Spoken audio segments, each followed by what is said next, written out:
What's up? What's up? What's up? That music just gets me amped, gives me hype. Man, it's another Monday. It's another How It All Works. Okay, it's another show. We're here. So, hit me up in the comments. Don't just laugh at me. I see you in there, Anthony. I see you, Corns. Just laughing. Richard Harden's guy throwing the fist up. He was on last week.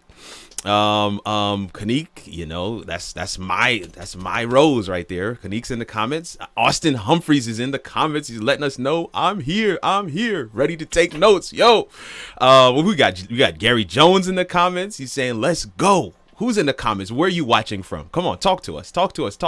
Where are you watching from? What do you hope to get? I hope that you have been paying attention to what we're going to talk about today, the home studio, right? This whole month, the whole month of October, we have been focusing on home technology, right? So this was the flyer. This is what we've been focusing on for the entire month of October. Home technology. This is the start of season 2. So we touched on network and security essentials. We touched on technology for kids, educational technology. We touched on keeping it smart or keeping it dumb last week. And today we're going to be talking about setting up a home studio. Home studio. Woo! Home studio. I had on my Bucks hat last week. I got on my Rays hat this week. Tampa Bay. Y'all know that's where I'm from. Tabitha's on the live. Tabitha, that's my okay. All right. Kara's on the live. Geston is on the live. All right. I see Season's on the live. I was just chatting with her on Facebook Messenger. This is good. Henry McKechnie's on the live. All right. I see the numbers are rising. 27. Listen. This is going to be phenomenal. I mean, absolutely phenomenal. We're going to try to abbreviate some things so we can get everybody on screen and get into that Q&A section really quickly. But I have my guy, Evan Morsell, coming up first, and we're going to hash out a couple of questions together. Baron Savori is on the live. Oh my goodness. But yeah, we're going to hash out some quick questions together as we get into this thing. But before I bring on Evan, all right, I'm going to give y'all a little more of that song. I'm going to give y'all a little more of that beat. My guy, Oliver Marcel, made that beat for me. It has been rolling for all of season 1. We're still using it for season 2. I'm going to need him to make me like 4 or 5 more beats. That thing is fire. So we're going to give y'all just a little bit more of that beat in the intro, and then we're going to get into our conversation. Let's go.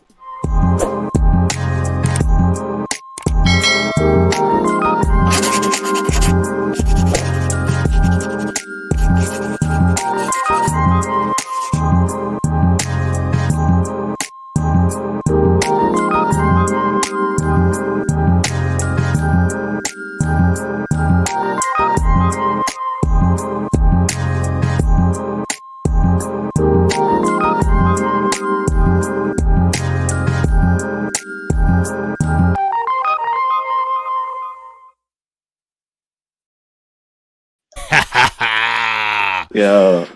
What? Man, dude. Yo, Evan. What's good, man? Bro, I'm blessed. Good. Man. And good. That beat is blessed as well. I could wake up to that in the morning and just already energy. Be on 10. Man, like, let's go. Let's get it. Okay. Yeah. Evan Morsell is on How It All Works. So excited to have him back. You were on last season.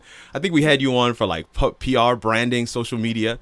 But everybody knows this guy is a videographer's videographer. And I kid you not, I've seen you on multiple live streams, right? Different panel discussions, StreamYard, whatever else, Pure Quinn, a few others. And every time you're on, folks are like, what is he using? How do we do it? How can we learn from his mastery? Okay. I see we got some Bucks fans in the house. Kyle Davis is on the live, man. Okay. I'm gonna keep it locked right here. What'd you say? I don't even know why I said it, but I was a Cowboys fan. I think I'm a local Ravens fan. Yeah, let's just put that behind us. Let's leave that. Listen, we're preaching love, not war. Love, not war. There we go. Yeah. Evan, take a few minutes and tell the folks a little bit about yourself. You know, for those who have been under a rock that don't know the greatness that is Evan Morsell, talk to them a little bit about what you do, who you are, and let's get into some of these questions. Go ahead. So, I am someone who I love beautiful images. I love systems and processes. So I fuse those two together. I fuse those two together by merging filmmaking and sometimes photography with brand strategy. And we leverage content and then partnerships, relationships, and put a strategy behind it so you get an ROI that's worth your time. Oftentimes, people will invest quite a lot of money into producing just one film. And then when they put it out into the internet and they expect it to just magically blow up because in their mind, they're this great person. Right. And it lands a little soft, and then they often have some regret. And my job is to make sure that when you do release something, that you're not getting accidental success, but that there's a system behind it. Yeah. Oh my gosh, you starting out with absolute fire. I mean, like, I don't even know. We're supposed to be talking tech and home studios. I really want to dive into more about what you just said, but no. I'm staying on task today. I'm going to stay on task today, and so I'm going to wrap both questions into one. Man, you know what the questions are, okay? What somebody even asked, can you do this in your kitchen? What are the critical components of a home studio for video? What are some of the critical components of a home studio for video? And then, as you give us some pieces on that, talk about, in your opinion, where should people or families start? Like, what is that first thing that they should do? Go ahead, talk to us. Good stuff. So for me, the main thing is control. You want to have, so coming from my photography background, where my roots were, if you were saying that you were doing a studio shoot, you were doing it in a controlled environment, yes. A place where you can manipulate all the variables. So it's the same thing with the home studio yes. for video. Yes. So that's control of what I consider to be three primary elements: control of your lighting, control of your camera, and control of your audio. So that's the trifecta. No, that's it. That's the magic triangle. So before we get into that, though, I do want to say, you can produce a home studio anywhere as long as you can block off some time where you can have that isolated time. Right. And it should be a fun space. This is my home office, but it's also my home studio where I go live. Home studios in 2020, I mean, for those who follow Majimbo, we're in a pandemic. It has to be multi-purpose. Right. This isn't just a place where I have calls and amazing places and platforms like this on how it all works, but this is also where I film content for my YouTube channel. So you want to make sure that your home studio isn't just constrained to being one thing that you can do. Right. It should be functional. So right. With that, let's break down the acronym of LCA. LCA, come on. Light. So for me, I want to control all the light. The last thing that you want to do, and this is something that commonly happens, is that individuals will use daylight, which is great, especially if your budget doesn't allow for a studio light. Right. But when clouds roll by and you fall into shadow, it can severely just hinder the delivery of whatever you're talking about to your target audience. Right. So I actually have a blackout curtain right outside of the frame so that I can control what my office looks like, regardless of what time of the day it is. Now it's evening right now, so I have that warm caramel, mahogany, mocha, buttery look. These are words that my wife often describes me with to her coworkers. Yes, anywho, I love it. But I can pop on another light with this little remote control here, and I have a more brighter, potential daytime look. Now I've only lived here for 6 weeks, so I need to paint. But you dial it in as you go. This is something you can do with time.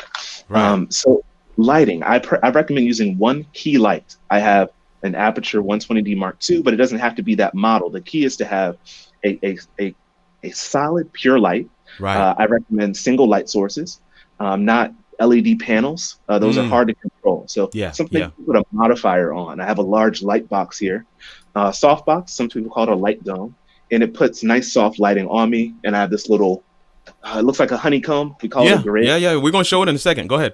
Yeah, and it allows the light to fall off, so that I can get some depth to my image. So even if you don't have the highest end camera, you can still shape your image by controlling the contrast between light and dark. And the colors, so you can have a professional look. So with this grid, you'll notice my hand is not really illuminated, but my face is. Right. As I bring it in, that's where the light is hitting. So that's the beauty of a grid.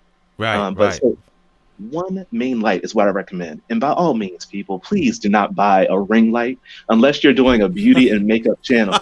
I'm sorry. I'm going to be the guy to say it. I am not here for ring lights in 2020. I wasn't here for them in 2019. And I'm definitely not going to be there for them in between now and when Jesus comes back. Okay. So just one light, nice soft box to soften and have those smooth highlights. And you should be good to go. So that's the L. Control the light. Turn off the house lights. Block out any ambient light. All right. The C. Now, this stands for camera. Come on, preach. However, come on, preach, sir. Come on, preach, there's sir. nothing wrong. Listen, that iPhone 12 dropped. If you need to, you can use the back of your camera. The back. Definitely the rear-facing camera. Yes. Not your front-facing camera because of the resolution. Right. And you can get by with that if you have quality light. Purchase a light before you buy a camera. A lot of people are really pressed to get the latest and greatest DSLR camera, but they're using, how do I want to filter this? They're using really bad lighting. Really They want to use bad. really bad lighting. Okay. Wow. It's either, one of those little torch LED lights that they pop up and it has no diffusion and it's just harsh shadows on their face. And it makes them look like they may not be a pleasant person to talk to. And with Yeah. us having as many Zoom calls as we're having now, you Yeah. want to make sure that when you show up, you look as pleasant and happy despite what happened before you press go live as possible. So start off with your phone if you need to. Get that light first, and then upgrade to a DSLR. Okay, something that where you can Yes. change the lens, where you control your aperture, where you can get that depth. And I recommend going with something that's technically called a wide to medium focal length, anywhere between 24 and about 50-ish 50. millimeters. Yeah. Mm-hmm. I'm using a 50 mil right now, Mm-hmm. and it gives me a pretty good amount of compression, the distance to my background and myself. Perfect. And Say it. that's a good place to start. Yes. Okay. And then we get to the A, which isn't my Whole Tones Productions is on the call. All right, spoiler alert, Yeah. I guess. So they're gonna get it. And then you need a quality audio source. Okay, so Right. we're here using headphones. A lot of people have headphones with built-in mics. That should cover your needs to get started. That's Started. it. Yes. One light, one camera, and one mic, and you can have a very similar look to what I have here. Yo, so you're gonna tell them, what they can do to get started, but we're gonna play this quick video. And Felicia, I see you back there. I'm so glad that you're with us. And we are coming to Felicia after we get this one last question out of Evan. The key to any effective creative studio space is control. Controlling your lighting is crucial, so I turn off and block out all ambient light sources before pressing the big red button.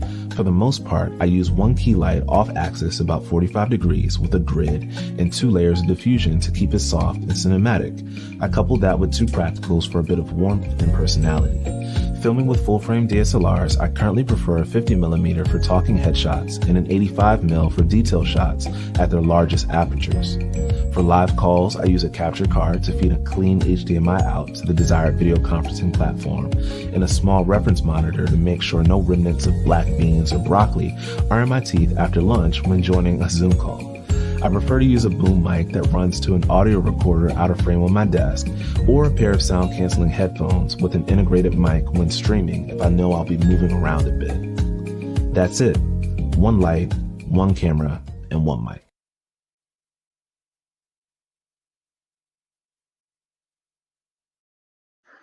Should we even bother to say anything more? Like, just the video is crispy. Thank you. But yeah, keep it simple. Woo, woo, woo. One mic. My goodness. That was a drop mic situation right there. Okay. All right. Our final question for Evan before we bring in Felicia is, where do you suggest people start? Right here it is on screen. In your opinion, where should people or families start? Like you just like you said, everybody's in pandemic mode. Where how many Zoom calls have you been on in this week already? And it's Monday, so everybody's quote unquote having to do a pseudo studio, even if they don't want to call it that. What should they do to begin? I think the first thing is to refine, eliminate as many unnecessary elements to creating as possible. So if you have the luxury of having a space that you can lock off, set aside that space so it's a fun, creative space where you can just sit down and go.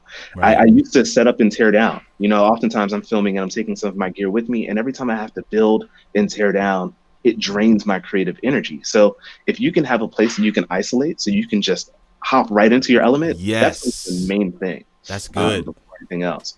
And then from there, I would work my way through that LCA structure where you find a solid light. If you guys think that my light may be a little bit out of your price range, or maybe it's not spicy enough for your liking, you can find alternate options, but make sure it's similar in format, a single light source with some type of way of diffusing that light, and then move through to your camera and then your audio sources. But don't sleep with audio. Audio is half of the visual experience. You see with your ears. So listen, yeah. I'm putting up on the screen Evan's kit. Several items. A lot of the items that you've seen in the video and that you're seeing in his studio right now are in that kit. Kit.co/Evan Morsell/home-studio. What's up? I forgot to mention, we're on a stream call. I'm using a Cam Link capture card. That's also imperative once you move up to Two. using a DSLR. This is true. Having some type of capture device. You can get by with the USB-C cable for some, earlier cameras, Right. but your feed is not going to be as clean. And also, it's No. plug and play. So especially if you have an older family member who you want to bless with a streaming system, Plug and go. it's always best. Yeah, plug and Yeah. go. Man, Evan, I cannot thank you enough. We are off to a rolling start here, man. And I'm just so excited that we're going to have you come back and we're all going to hash it out. Me, you, Felicia, and Karel. We're just going to hash it all out in that last section. But I've got to get some of these other folks on screen, man. We just got so much to cover. Man, for those who are in the comments, man, you just make sure you let me put this banner back up here real quick. Make sure you check out his kit. This is, we're trying to, we want these shows to be functional. We're going to make sure we put this link in the description of the video on YouTube. YouTube is where it will reside after we go off air. It will not reside on Facebook, just to FYI.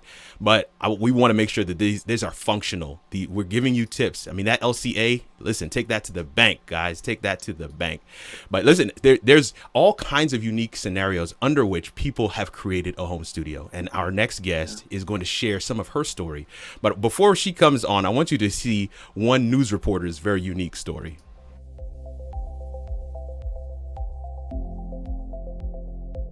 Everyone, it has been a chilly mid-April day. There were even some snowflakes in some parts of the bluegrass this afternoon. I'm currently in my living room. As you can see, I've got my daughter's little IKEA table here that I'm using to put my mouse on. I've got my microphone right here, my camera set up. I've got our little remote station tied into my Wi-Fi. I've called into the station, they tell me when to go, and so yeah, just a lot of random pieces of technology that we've all hobbled together, and we're making it work. I've got my laptop set up directly beneath the camera. That is functioning as my teleprompter. I'm running it myself every day. It'll take about 5-10 minutes to set this up. Anchor the 4 o'clock. At 4:30, Sam comes on with Amber, and then I break this all back down and put it up until the next day. Whiskey to hand sanitizer. 19 case. There hasn't been a reported death from the virus in Lexington in more than a week.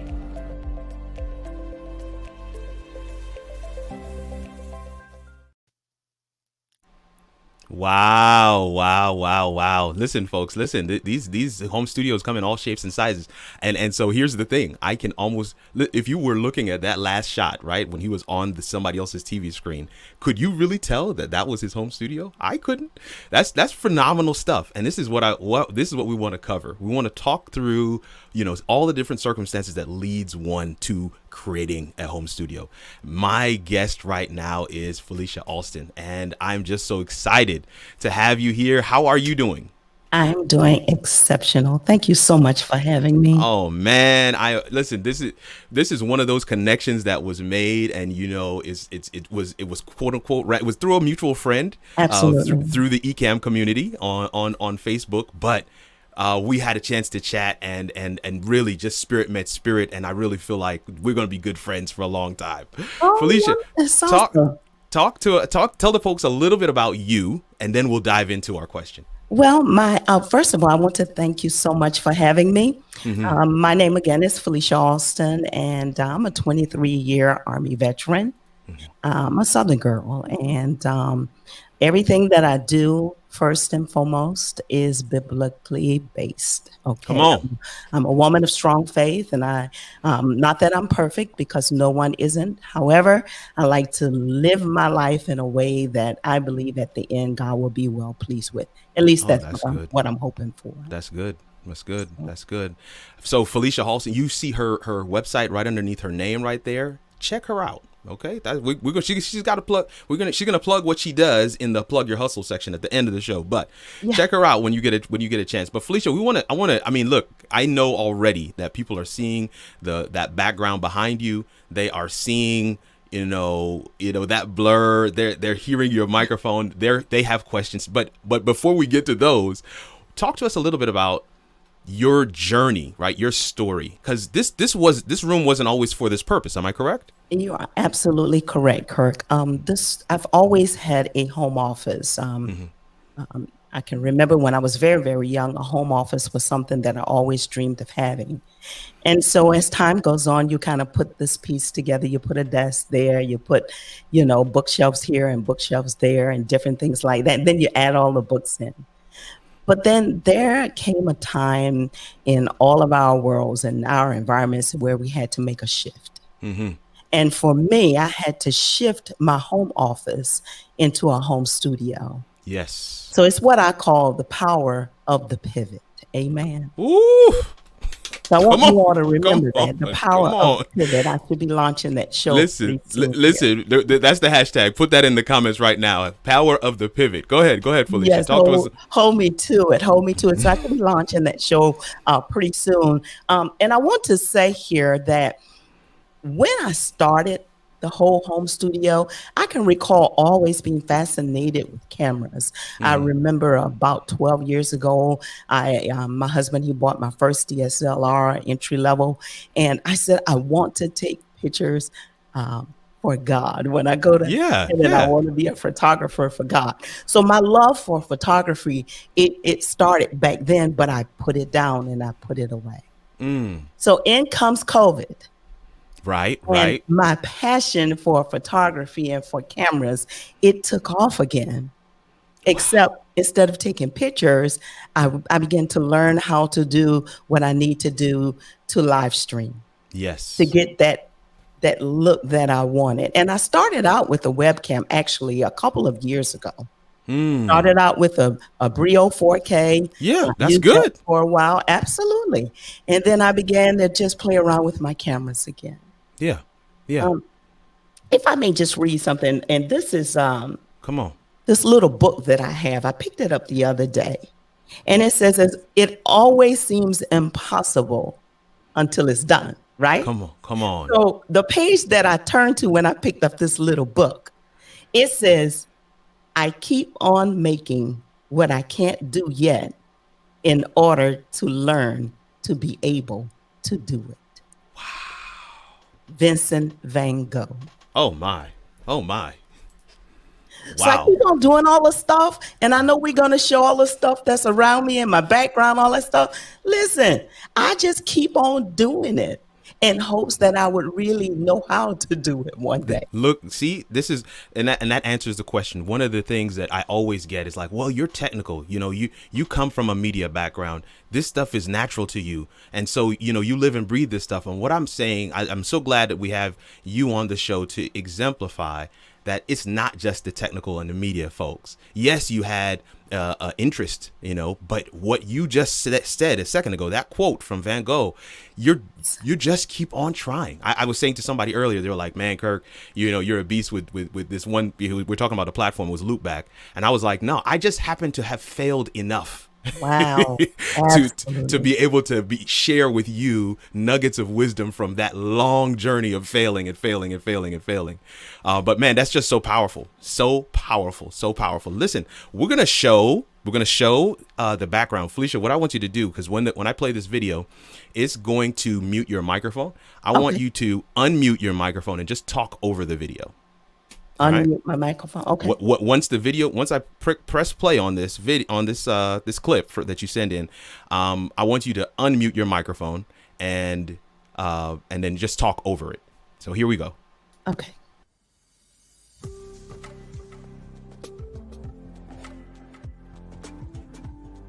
What you're seeing is the beginning of my office. Once you walk in, there's a nice place to sit down and just relax and take a break for a moment. And these bookcases, I've had them for many, many years. I'm an advocate of finding what you have around you in your home and make well use of it. That's the GoPro. I think I'm the GoPro hero advocate, actually. And then as we move around, yes, she is. You can see my setup here, where I sit down to learn what it is that I'm hoping to be quite proficient at one day. Woo. That's a serious setup. And everything that you see, I don't really know how to use it all to the level and degree of everything that it's made to do. Mm-hmm. But one day I will. That is amazing. That is amazing. I'm so glad that we're able to show that. I'm going to put the picture back up, and I want you to talk through some of the components that we're seeing on screen. Okay. All right. To your left there, you see the Canon M50, and I have a 24 millimeter. Actually, that's the 22 millimeter lens on that. Now, one of the things I like to do, I like to give a plug in and a shout in for my wonderful man of God. All right, for my husband. Amen. You Come on. see two IMAX there. When I started, I had that computer on the right is a 2015 Mac. And so I had another monitor that was not the exact same size. And he says, Felicia, those don't match. They need to match. Ooh. It just doesn't look good. And so he did not like the way it looked. And so he went out and bought me a new Mac. Oh, look at that. Right. Look at that. That yes, is so this good. summer he bought me a new Mac. And for me, even though he said it didn't match, to me, it says, I believe in what you're trying to do. There it Keep is. going. Wow. So, and then I have the Rodecaster Pro at the bottom of that Mac on your left. Right. And I have the 3 Elgato key lights. They're the key lights, the larger ones. And then the middle is the key light Air. I Right. like to use the pod mic that goes with the Rodecaster Pro. Yes. And then the middle is a monitor that I use off of the monitor iMac on the left. And that monitor I purchased at a secondhand store, and it cost me about, I think it was about $60. Nice. And so, and also I have my teleprompter, and you all will see the iPad that's on that teleprompter, just to say to you all that I believe if it works, use it. Use it. This iPad is cracked all over the screen, but it works for the purposes for what I needed to. There you go. There you go. Okay. I see the So- ATEM. I see the ATEM Mini there, and I see And the ATM Mini, and I'm just now learning how to plug up all the cameras and do the sound through it. I just figured that out about 2 or 3 days ago. I remember when we met, we were still playing with some of those settings. Absolutely. And I'm using it right now, by the way. So I've learned quite a bit in the last couple of days. Oh, so are you able to switch cameras for us? I am able to switch cameras. For you. Let's show the people. Come on. All right, let's do it. There we go. We got different angles, fam. Listen, this is what happens. This is what happens. I love this. I love this. I love this. Felicia, look at that. Look at that. I've got to get Karel on screen here so I that we just can. want to show you one last shot, Yes, please. Yes, please. and that's this. And it's not going to come on for me, but that's okay. That was the GoPro The shot. GoPro, and that was that was And the we'll one do we it. talked about. Yeah. Yeah, we'll do it later. We'll do it later. Yeah, please Absolutely. do. But man, listen, in the comments, folks, this was a soundbite haven, man. Just so much nuggets of wisdom. And it wasn't technical. I want you to get that. It wasn't technical. What she was talking about was the will and the desire to do something that you've never done before. Because God God is calling you to do something that you've never done before. Absolutely. Oh man, this is so good. This is so And then good. when we come back and huddle, I would definitely like to talk to them about the boxes. Yes, we want to. Yes, the light boxes that are behind you. Right. Right. Okay. We're going to do that. I'm promising the audience, and I'm promising Felicia, we are going to do that. Right now, some of you have submitted. We had put a post up this week on social media talking about the show, and some of you had submitted some of your pictures of your home studios. I want to show those, but even as we're showing those, I want to put up this. This question. Even as you've heard Felicia talk, what would you use a home studio for? What project, what platform, what message do you feel that you're called to share, and that a home studio would enable you to be able to do? I want you to answer that question in the comments, even as we look at some of these submissions and we get Karel on screen for us to finish out this part of the show.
Yes, we've got Karel. Karel Holness is on the live. Let me just say this real quick. Show question: what would you use your home studio for? I see multiple comments coming through. Cooking shows, marriage ministry, quality videos for my students and colleagues. I'm loving it. But keep those coming. Talk to us in the comments about what you would use your home studio for. I see somebody saying I need a home studio for my quick listening academy. Listen, be thinking about what you could do in that creative space. Karel Holness. Yes, It's not Friday night and we got you on the live. And you Listen, got me man, talking. talk to the folks a little bit about you. Sure. Exactly. It got you talking and on camera, right? But Yeah. talk to the folks a little bit about you and what, your world, and then we'll dive into our question. Sure. So, my background, I graduated as an audio engineer from MTSU, right? Shout out to Nashville area. Nice. Got lots of training, valuable Nice. experience, internships, all kinds of things down there in the Nashville area. Moved back to DC. Started my business officially in 2009. But I started up Whole Tones Productions officially as a business entity back in 2015. Yeah. So, but in terms of what I do, I church sound, in live, post-production, voiceover work. I've got my studio up and running now, so we're doing tracking and mixing, mastering, all kinds of stuff going on over here, man. Nice. That's so good, man. Listen, we threw the video piece to Evan. We're hearing about the entire studio and some of the reasons for which a studio at home would be created from Felicia, and so what we want to hear from you, among other things, but specifically want to hone in on this question of what are some of the critical components of a home studio for audio. So we asked the same question to Evan, but we asked him with relation to video. And he even said in his part, he's leaving it for you, for Whole Tones Productions. You guys see the website. Make sure you patronize. We don't do humble here. WholeTonesProductions.com. You make sure you check him out. This guy's a monster. He's in the Maryland area. We're going to show some of his setup and as we transition to the group discussion. But Karel, talk to us about some of the critical components of a home studio for audio, and where would people start? Where would people start? I've got a quick thing. I know I'm cutting into your time, but I want to share this even right here. He mentioned you mentioned voiceovers in some of the things that you do. I want to share, we talked about October, we did home technology. Well, November, we're going to be doing audio production. Oh, this is where I'm expecting, the crowd to go wild. Audio production. And if you look right there, you're seeing that on November 2nd, we are going to be talking about the voiceover world.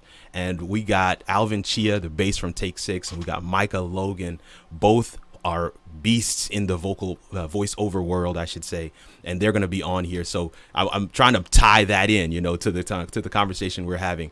Both of them are beasts in the voiceover world, and both of them have home studios for their audio. And so that's what, in my opinion, makes this so relevant for this section, that we want to make sure we tie that in, even as we transition to next month, I should say, into audio production. Home studio for audio. Talk to us, Karel. So basically the thing is, in audio, 90% of what you're doing is signal flow. The other 10% is how it sounds. Most people might look at that as being crazy, but that's actually the truth. Because if you get your audio from point A to point B to point C, point D, and then get it to the final destination, right? It's all about how you get it from there to that end result, and then understanding it. So a lot of times when engineers are planning out stuff for shows, things don't start when you get to the show. It starts before you get to the show. How many tracks am I dealing with? How many input sources, playback devices, all these things that we're strategically trying to plan for to make sure that we have everything accounted for before we hit the gig. That way we have every DI box we need to plug in guitars or basses, keyboards, even computers, if you're having to run that. You know, then you've got all your other stuff. Like if you're miking drums, if you're got vocalists, how many you're dealing with, right? So that is the biggest part of the battle. Your brother is asking a question. Keep going, keep going, keep going. We're not going to let him deter us. So one of the big things, right, when people start talking about that, right, what is important? Well, it's your front end. So what is the front end? Okay? It's the microphone. It's that microphone. Yes, right? sir. We got the microphone. Okay? This one's a little special. I'll get to this one in a little bit when we talk about our little side hustles, so we'll get there. But the microphone is the key aspect of what you're doing to get your signal in, right? After you're dealing with that, then you got to start thinking about what are you going to do with your cables. Yes, talk to us. So here I have an instrument cable.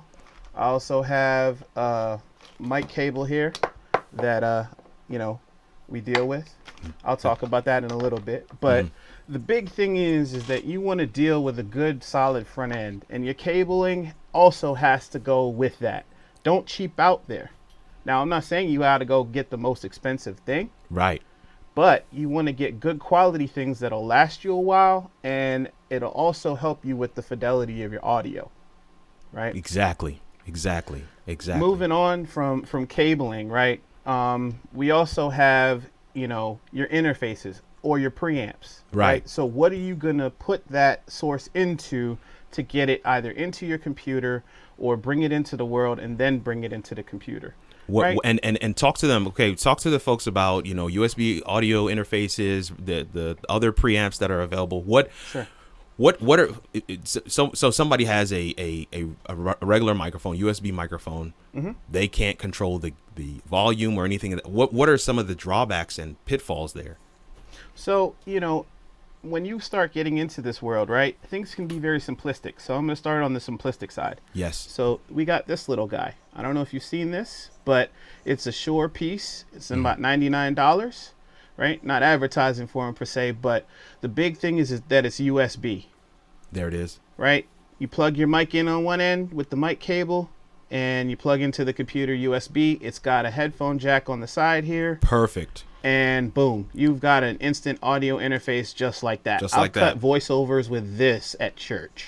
Nice. We're running into church real fast. Got to do something fast and quick. Voiceovers actually for like our announcements or something. And that's easy enough to use. Don't have to fire up all the rest of it. Right. Now we get to a little bit and you further. and you can control, you know, your gain and all that stuff on that interface. Yep. Perfect. Little toggle wheels help with the volume. So if I can get it on the camera, right? So we can control volume levels and all that. Even phantom power. Nice. You know, some of the mics may need to have power. It'll work with it to do that. Excellent. Right. Somebody asked if gold-plated connections are necessary for XLR cables. I'm not going to interrupt you anymore. I just wanted to throw that one in there.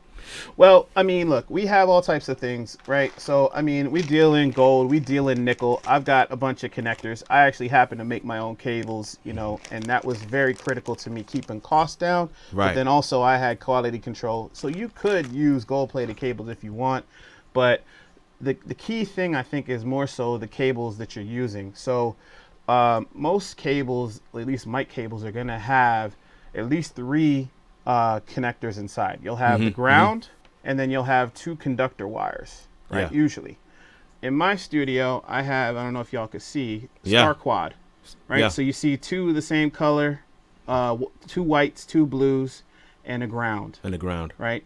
This is a more fancy cable. More studios will have this than live sound applications because live sound, you know, if somebody runs over the cable, it's not that expensive to go and replace it.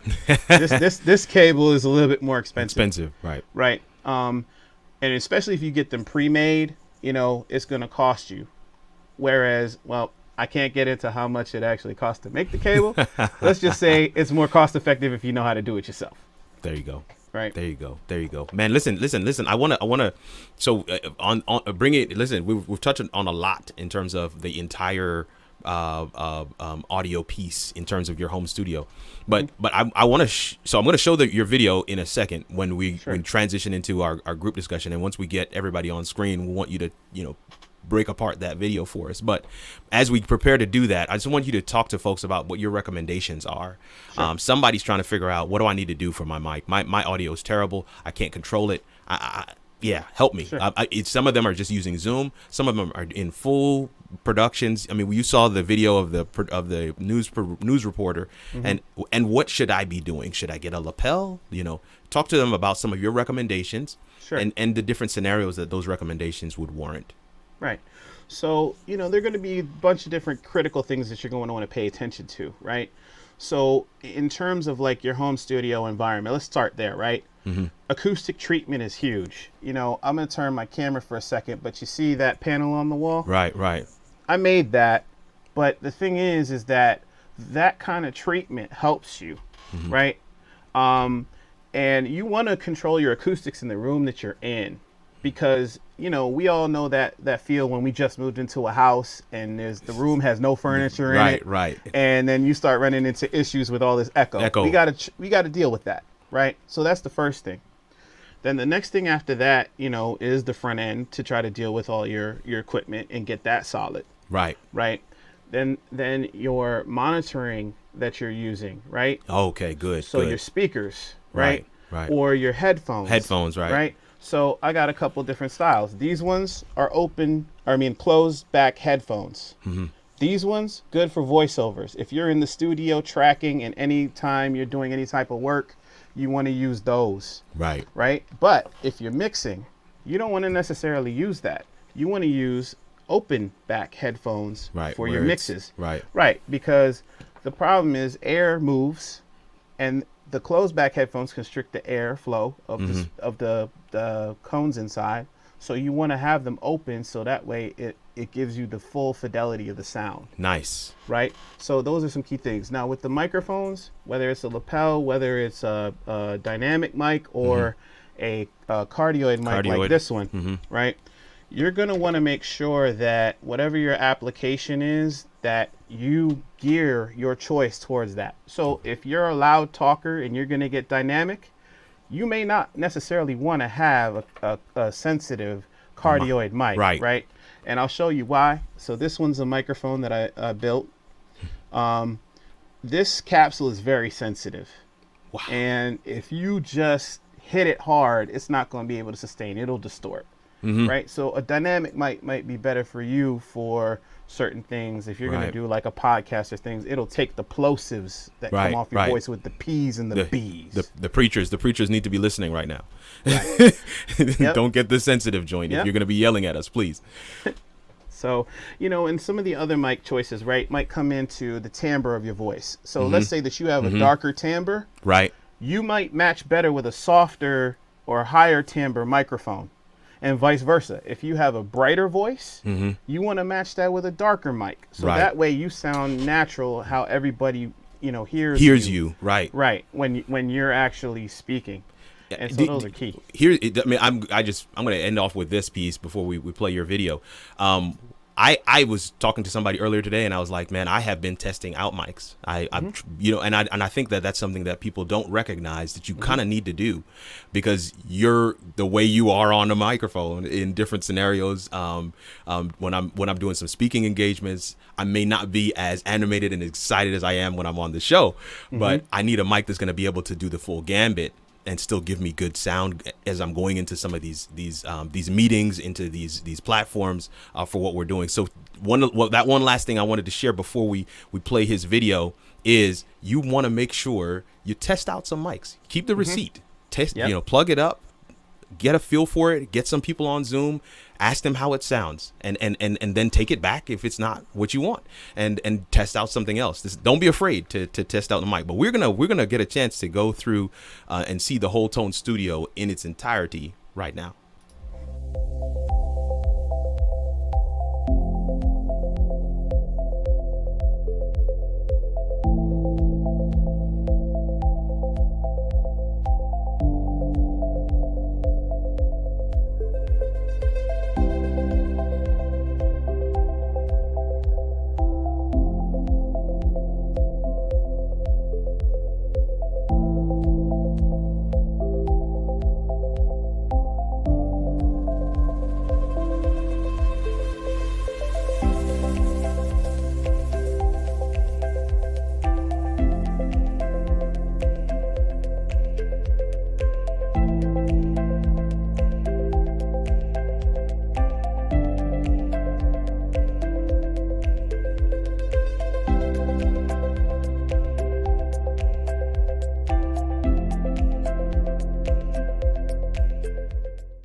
man. I'm so excited to have everybody on screen. Finally, this is, I love getting that one-on-one time, but I also really love just having everybody on screen because it's such a cool time to hear from everybody. But I want to go. Oh, I've got people flipped. Hold on, let me switch them. Sorry.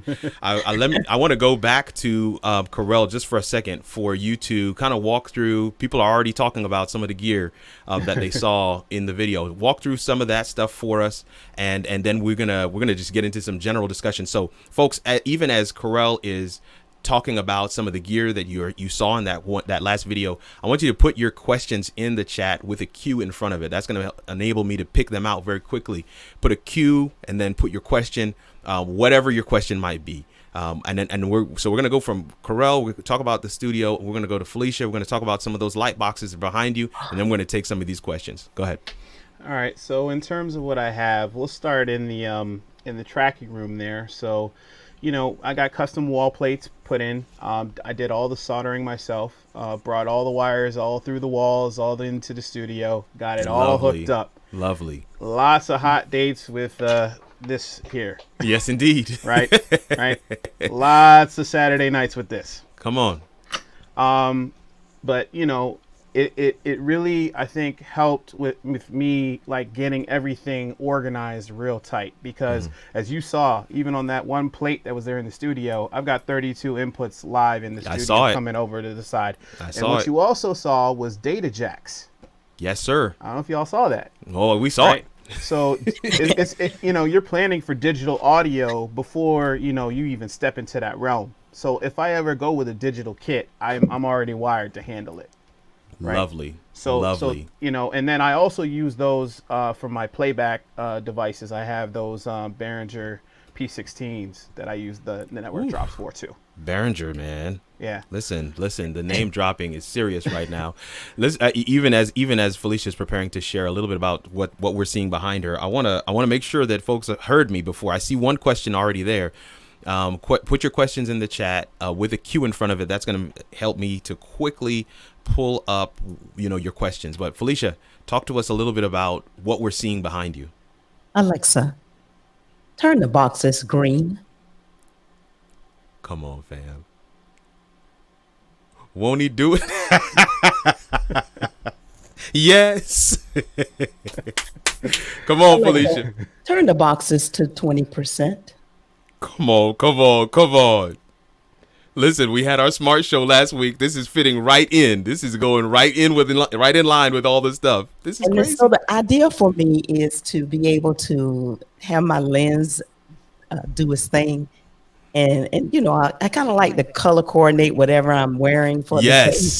So I use my boxes as an accessory that I wear almost. So nice. The story behind the boxes really quick because I know we have quite a bit of ground to cover. I went to a secondhand store one day and 2 women in a warehouse. And so I picked up this little box and it had Christmas lights in it. And I was like, wow, okay, great. I can use this in the background. But as I began to investigate this little box, I realized that I can make it what I wanted it to be. Yes. So inside those boxes, the bottom of the box has a hole already cut out. You can actually buy these boxes brand new from Hobby Lobby. Very inexpensive. Wow. And I began to take my hue light strips and fold it and make a fan and stick it up in the bottom of these boxes. Nice. And put the bottom on it. And then I was like, voila, that's it. That's what I want. So I actually have 3 of them. Yeah. And so, and then what you see behind me, they actually kind of look like candles, but those are little lamps that I found at TJ Maxx or to let them know. Home, what is that place called? Home Goods. Home Goods. Yeah. And I found these little lamps, $12.99, $14.99, and then I put hue lights in them. Nice. Alexa, turn off the bookshelves. Yes. You got them controlled. So I can get a different little look and that kind of thing like that. But that is the story behind the boxes and the hue lights and that kind of thing like that. I hope that helps somebody.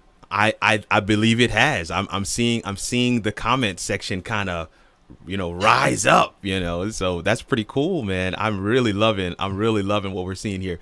We are already getting some questions, but I wanted to get Evan back in here. Evan, talk to us a little bit about your lens selection. You talked about keeping that 24 to, what did you say, 50. You're using a 50 right now. Yeah. Talk to the folks a little bit, if they are stepping into the realm of using a DSLR. Talk to the folks a little bit about lens selection. Man, I wish I could get paid to talk about this like 24/7. Man, I'm not hearing so you. here we go. Okay, yeah. There you go. There you are. We good? All right. So no, you're good. Sorry. Lens selection, guys. This is all talking about depth of field. Okay. So there are two elements that you want to consider when purchasing a lens. Well, let's actually say three to be specific. The focal length, which we discussed, which is right in that medium range. A medium lens is anywhere between about 40 millimeters to around 60 to 70 millimeters. And when I say focal length, I mean exactly, when you put the lens onto your camera, how close is the subject that's in front of you when you look through the viewfinder? So for me, my lens is literally right here. Okay. So there's an element of the proximity of your lens to yourself. And then there's also the back wall. So I don't have a ton of depth, but I'm using what's called the aperture in my lens, which is like the iris or the eyeball of the lens itself. And when you open that up to a wide circle, it gives you that blurred background effect that everyone's looking for. Okay, so your aperture is measured in f-stops. Okay, and that's f and then a number. So the smaller the number, it's weird. The smaller the number, the larger the iris opens, and that's what gives you the blurred image. The more narrow the iris is, like come on, the more that's in focus, and the less you'll have that blurred effect. So when you comprise a medium or a telephoto lens, if you have the space, something that's like 85 or 70 to 200, it'll give you that compression and the combination, the fusion of that compression with a shallow depth of field, a large aperture. That's the seasoning that you need to have that creamy bokeh, which is what we call it in the industry. The bokeh. I hope that answers your question. It does. Look for lenses. Oh, there is another thing. If you want to be super technical, it depends on your sensor size. If you have a crop factor lens, which is often referenced as an APS-C, you're going to have your focal length is going to be magnified by around 1.5 to 1.6, the actual focal length of the lens. So that means if you have a 35 millimeter, it's going to be very close to a 50 millimeter. So what will happen is if you purchase a 50 millimeter, thinking that you're going to get the look that I have, but you have a crop sensor body, because I use full frame cameras, you're going to end up being a lot tighter, and you may not have the space that you need. So make sure that you pay attention to that. There are crop sensor cameras and there are full frame cameras. Full frame cameras are true to their focal length, and crop sensor, you have to do a little bit of math with that. Listen, you just freed some folks up, man. I'm telling you, because I can't tell you how many times I get that specific question. Marsha Cantrell is asking a question here. Does lows and highs matter in live home studio? And I'm assuming that, Karel, you're going to take that one. Yeah, I can take that one. Yeah. Yes, they do. So one of the key things that you have to deal with in any room is going to be your frequency response. And the thing is, the physics really tie in here.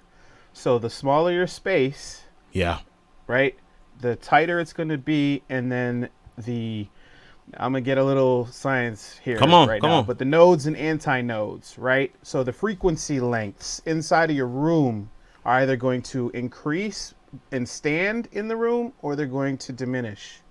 And depending on the size of your room, it'll cause that room to reverberate at a certain frequency. Right. And so therefore, you have to treat the room in a certain way to get those frequencies out. So like what you guys can't see right now. I feel like you're setting up a sermon. Go ahead.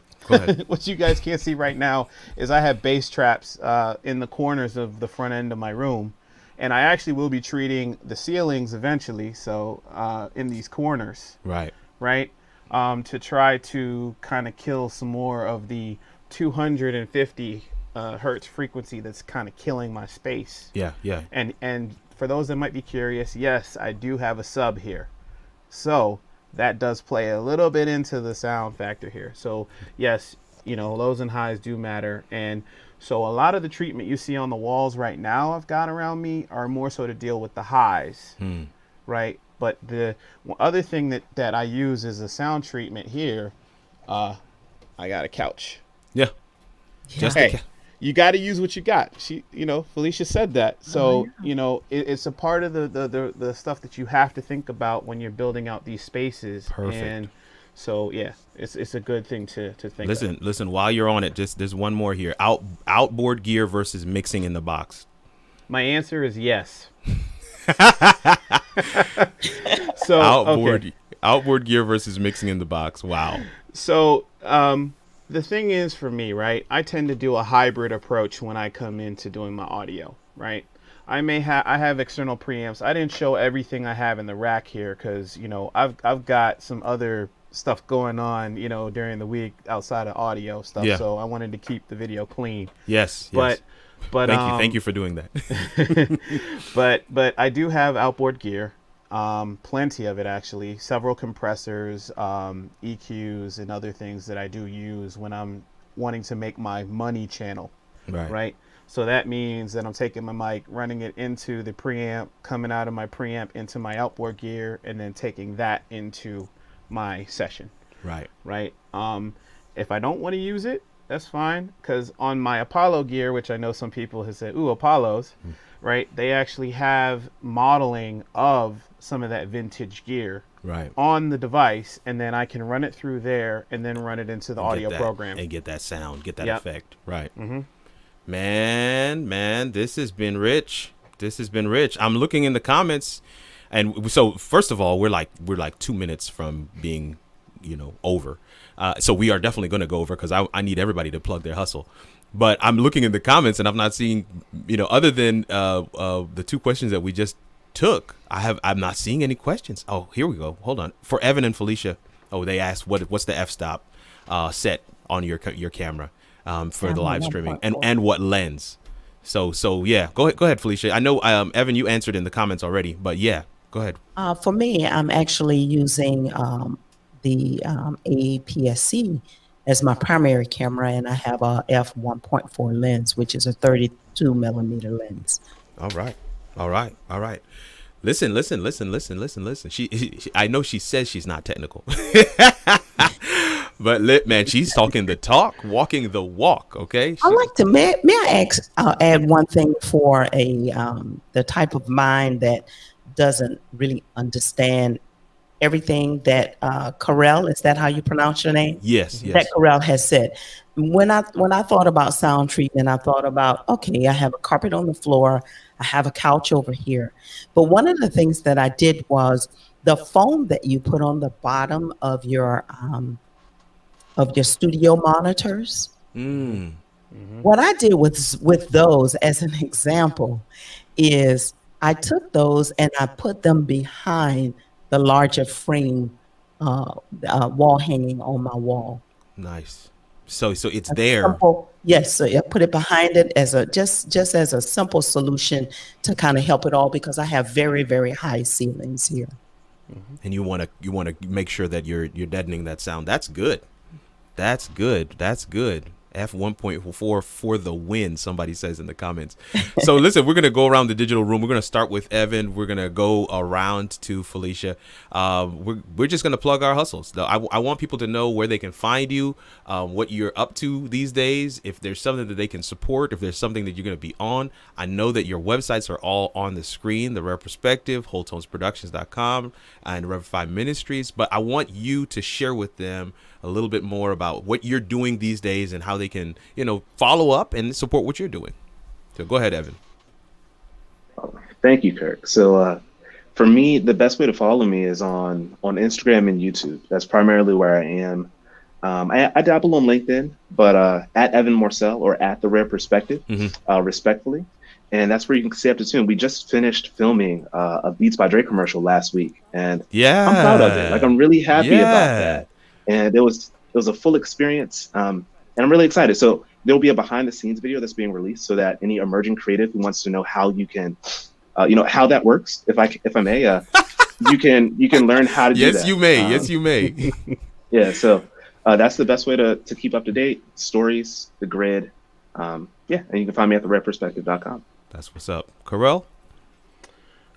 So I'm gonna break down and be a little honest here. I have my domain. I don't have my website yet. So webmasters that are out there, I'm looking for y'all. Look I no love further. it. Look Love no it. further. Look All no right. further. All right. All right. We got you covered right here. Composition. Okay. All right. Go ahead. But in terms of how you can find me, I'm at Whole Tones Prod on Facebook and on Instagram. That's primarily how I'm reaching out right now. Good. I'm getting more posts up. The whole thing with this pandemic has been that I actually got the studio done right as this thing hit. Wow. And so the thing is that it's actually been a blessing, to have the space, because we've been able to help out local churches and other folks that have needed to record and do things. Our church drummer comes in and he records his stuff here.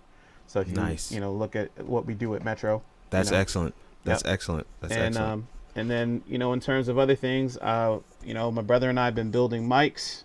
So, these ones are donor bodies from a cheaper brand, and we put in the guts inside and make them happen. So we Nice. can get you the different colors if you're into that.